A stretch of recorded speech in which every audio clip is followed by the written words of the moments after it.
Olá você, seja muito bem-vindo ao treinamento essencial Detalhamento 2D com o SolidWorks. E nessa aula 37 a gente vai colocar em prática, né, o detalhamento, né, ou a utilização dos comandos que a gente viu até agora. Então, nessa aula 37 a gente vai fazer o detalhamento de um eixo maciço.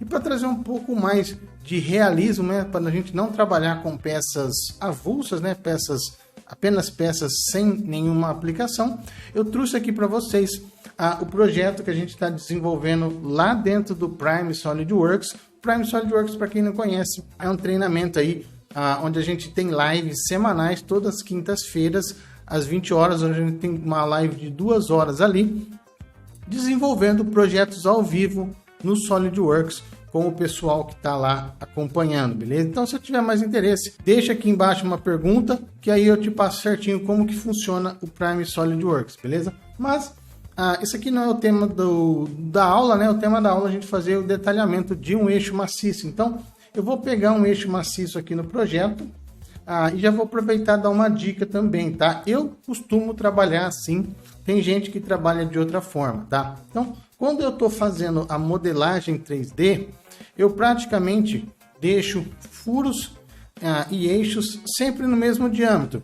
E depois, na hora de fazer o detalhamento, né, de fazer o ajuste final, que eu deixo ali, eu ajusto as folgas e as tolerâncias. Exemplo aqui, ó, esse eixo maciço aqui, que a gente vai fazer o detalhamento dele, ele tem 100 milímetros, ok? Se a gente voltar aqui no 3D e reparar essa bucha aqui, onde que essa chapa aqui, ela é embuchada, o diâmetro interno dessa bucha aqui, se a gente olhar também, ele tem 100 milímetros, ou seja, se a gente levar isso para a prática lá, na hora da montagem, 100 com 100 não vai montar, vai dar interferência, a gente vai acabar tendo problemas aí no nosso projeto, né? Então, eu costumo deixar essa parte de ajuste depois que finaliza todo o projeto, tá? Então, agora aqui a gente já vai fazer esse pequeno ajuste, né? Já fica aí mais uma dica para vocês, e depois vai fazer o detalhamento desse eixo. Então, aqui, o que eu posso fazer? Como essa bucha aqui, né? Ela vai ser soldada nessa chapa e, querendo ou não, a gente tem uma deformação, por experiência, a gente costuma deixar aqui uns 4/10 de folga do diâmetro da bucha para o diâmetro do eixo. Agora você deve estar se perguntando, mas esses 4/10 eu coloco na bucha ou coloco no eixo? Aí você, como projetista, que tem que determinar isso. Eu particularmente prefiro tirar aqui os 4/10 no eixo, porque esse eixo aqui, ó, ele vai ser um eixo de 4 polegadas. Possivelmente vai ser um eixo, a gente não chegou a determinar materiais ainda, mas por uma questão de custo, e ele vai ter uma usinagem em cima, vai ser um eixo laminado. Laminado é aquele material mais cascudo, né? Então talvez 1 milímetro aqui não seja suficiente, né? Por causa das variações e a ondulação dele. Talvez 1 milímetro e pouquinho, né? Não seja suficiente para limpar, né? Deixar ele todo numa medida usinada, talvez fique algumas falhas. Então o que eu faço? Eu vou tirar nesse eixo aqui, ó, os 4/10 de ajuste, né, que eu vou ter de folga ali, eu vou tirar no diâmetro do eixo. Então aqui, ó, esse 100, SolidWorks faz conta para mim, menos 0,4, vai ficar com 99,6, ok? Então já tem aqui o eixo preparado para o detalhamento. Então, bem simples, vou vir aqui na guia novo, vou pegar um formato de folha, inicialmente vou pegar um A3 aqui, e agora, como a gente já viu, né, a gente vai inserir as vistas na folha. Então, vou pegar aqui, ó, dou 2 cliques na peça, arrasto para a área gráfica, tenho aqui, como eu falei na aula anterior, a primeira vista a gente sempre deixa como vista frontal, e agora aqui eu vou escolher a melhor vista, né? Então, ó, fica melhor para mim deixar ele nessa posição aqui, nessa ou nessa daqui, né?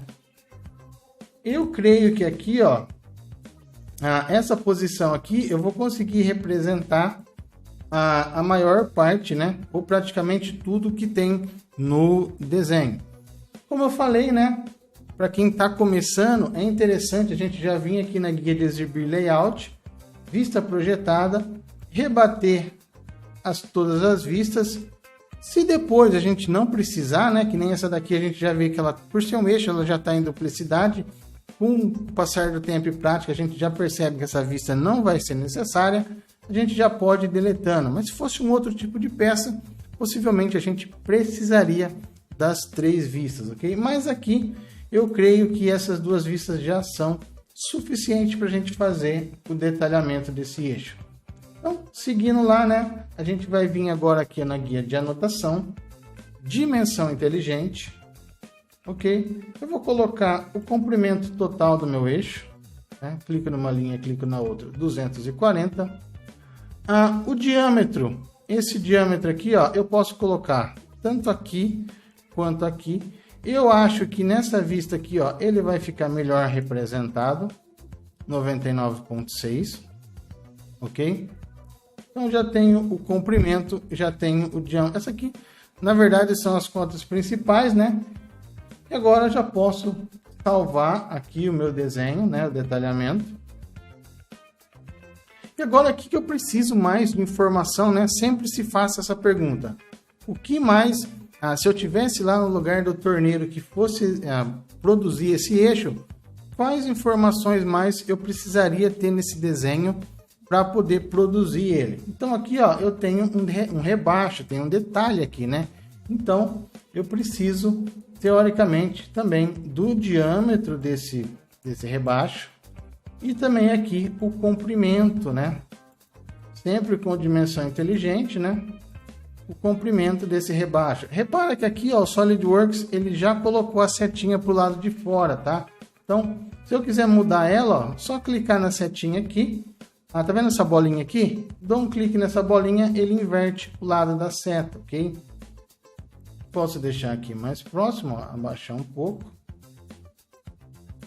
99,6. E agora, esse 75 aqui, ele é um diâmetro e possivelmente ele vai encaixar com alguma outra peça, né? Então, vamos dar uma olhada lá no nosso projeto, ó. Vamos ver do outro lado aqui, aonde que vai encaixar, né? Aqui, ó, eu sei que ele já é um conjuntinho soldado, olha só que legal. Então, aquele diâmetro menor, ó, ele vai ter que encaixar nessa flange aqui. E aqui, a gente já sabe que ele é um conjunto soldado, ele vai ter um processo de solda aqui. Essa peça, possivelmente, ela vai vir de um corte laser ou de um corte plasma, certo? Então, aqui, em vez, talvez, de eu ajustar a tolerância no usinado aqui, eu posso aumentar um pouco mais esse diâmetro aqui, né? Que aí fica mais prático para mim, não tem tanta precisão na usinagem, né? Então aqui, ó, eu tenho um diâmetro aqui de 75, o diâmetro aqui também, aqui eu já deixei, né, 1 milímetro de folga aqui, ó, então tem 1 milímetro de folga aqui, por ser uma peça que vai ser soldada, não tem tanta importância essa folga assim, na verdade é até bom a gente deixar, até porque o plástico, se essa peça for cortada no plasma, ela tende esse furo aqui a ficar um pouco chanfrado, a fechar um pouco, né? Então, esse 1 milímetro talvez compense também essa diferença, tá? Então, vou salvar aqui aquele diâmetro de 75. Aqui no detalhamento, eu não vou precisar dar tanta atenção na usinagem dele, né? Nesse diâmetro aqui, porque eu tenho uma folga na outra peça que vai ser utilizada com ele, uma folga até que significativamente grande, né? 1 milímetro de folga para a mecânica é muita coisa. Então, não vou precisar dar tanta importância nesse 75 aqui, não tem necessidade da gente colocar tolerância aqui. Agora, essa parte aqui é uma peça usinada que vai ser montada, né, com uma outra bucha que vai ser usinada a parte interna dela. E lembrando que lá a gente vai ter uma deformação por solda, né? A tendência lá é fechar. Então o que eu faço aqui? Eu posso jogar, eu já deixei aqui, ó, 4 décimos para menos, né?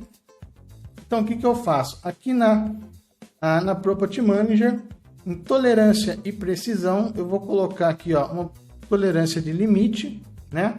E eu vou colocar aqui mais 1 décimo, tá? Eu vou variar aqui, então, de 99,6 a 99,7. Não tem necessidade da segunda casa decimal aqui, por ser uma medida um pouco mais bruta, né? Eu posso aqui ainda nessa guia de tolerância e precisão, ó, a quantidade de casas decimais eu posso deixar apenas com uma casa decimal, ok? E tá pronto aqui praticamente o nosso detalhamento do eixo. Tenho todas as informações aqui? Ainda não, né? Tá faltando aqui, ó, o chanfro. Então eu tenho 3 chanfros, esses chanfros são iguais, ok? Eu posso pegar a ferramenta já de chanfro, né? Que o SolidWorks tem aqui dentro de Dimensão Inteligente, a ferramenta de chanfro para fazer essa cotagem. Posso estar utilizando ela já diretamente, ou simplesmente eu posso pegar novamente a Dimensão Inteligente, né? Esse chanfro aqui é um chanfro de 45 graus. Eu posso clicar aqui, ó, nessa linha aqui, ó, 3. E agora aqui na Property Manager, onde está escrito aqui, ó, texto da dimensão, eu posso colocar 3 por 45 e digitar, né, 3 vezes, que eu já vou ter a minha indicação do chanfro que tem na peça, tá? Eu costumo utilizar assim, mas se você quiser utilizar a ferramenta de chanfro, como a gente já viu, você pode estar utilizando ela também tranquilamente. E agora aqui, né? Agora a gente vai ajustar uma questão visual. Repara que a folha, ela ficou com muitos espaços em branco. E nessa vista aqui, eu não coloquei nenhuma informação nela. Então, essa vista aqui, ela não é necessária, ok? Posso deletar. Vou centralizar essa vista aqui na folha. E ela está muito espaço em branco na folha, né? Então, o que eu vou fazer? Eu vou alterar a escala da folha, ó, propriedades. Está na escala de 1 para 2, vou colocar na escala de 1 para 1. Ele vai aumentar aqui, ó, o tamanho do desenho. Fica mais fácil a visualização e a interpretação. Eu vou ter o meu desenho preenchendo mais a folha, né? E se eu quiser colocar uma vista isométrica aqui, isso aqui é um desenho simples, talvez nem precisaria, né? A gente só usa desenhos mais complexos. Mas se eu quiser colocar uma vistinha isométrica aqui, ó, exibir layout, vista de modelo, vou dar 2 cliques na peça. Quando eu trazer ela aqui, ó, na Property Manager, aqui em orientação de vista, eu já vou marcar aqui, ó, a opção isométrico. O SolidWorks já vai trazer aqui, ó, uma vista isométrica, ok? E aqui em estilo de exibição, eu vou colocar essa terceira opção, sombreado com aresta, tá? Se eu não quiser deixá-la tão grande assim, né? Eu posso simplesmente vir aqui, ó. Ela tá usando a escala personalizada já, a escala de 1 para 2. Vou colocar uma escala aqui de 1 para 5. Ou ficou até pequeno, posso colocar 1 para 3. Ok? Apenas para representar o isométrico. E agora, como ela está numa escala diferente da escala da folha, eu preciso indicar isso no meu desenho, né? Então, agora aqui, ó, na guia de anotação, vou pegar a ferramenta de nota, vou clicar aqui, ó, no blank do desenho e vou escrever vista isométrica, escala 1 para 3, ok? Vou melhorar aqui esse posicionamento. Aqui acho que está numa posição legal, ok? Organizar melhor as cotas. Eu costumo depois sempre utilizar essa ferramenta aqui, ó, o zoom para ajustar, ou o zoom out, né? Que ele dá um zoom e deixa a folha do tamanho da tela bem certinho. Salvei e a gente finalizou aí o detalhamento de um eixo maciço, utilizando aí alguns comandos que a gente já viu do SolidWorks, beleza? Então, forte abraço e a gente se vê na próxima aula.